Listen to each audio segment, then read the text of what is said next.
At para naman sa may init na balita sa mundo ng sports, alamin natin yan kay Mario Pansoy. Ito na mga aksyong balita sa larangan ng sports. Ginawa rin si Jonel Policarpio ng Most Valuable Players na natapos sa PBA draft kahapon sa Inaris Sports Arena. Ginawa rin si Jonel Policarpio ng Most Valuable Players na natapos sa PBA draft kahapon sa Inaris Sports Arena. Nakatapat ang Team B1 na pinangunahan ni Policarpio ang team ng A3 sa finals ng tournament 61-44. Anya, ang teamwork ang isa sa naging susi para sa kanilang pagkapanalo. Bonus na yun nakasungkit ito ng titulong MVP.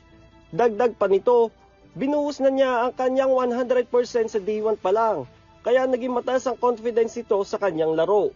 Napabilang naman sa Mythical 5 ng mini tournament sina Policarpio, Brandon Ramirez, Justin Baltasar, Jordan Bartlett at Kurt Rayson at nakatanggap sila ng 5,000 pesos bawat isa, habang si Policarpio ay nakakuha ng 10,000 para sa kanyang MVP award.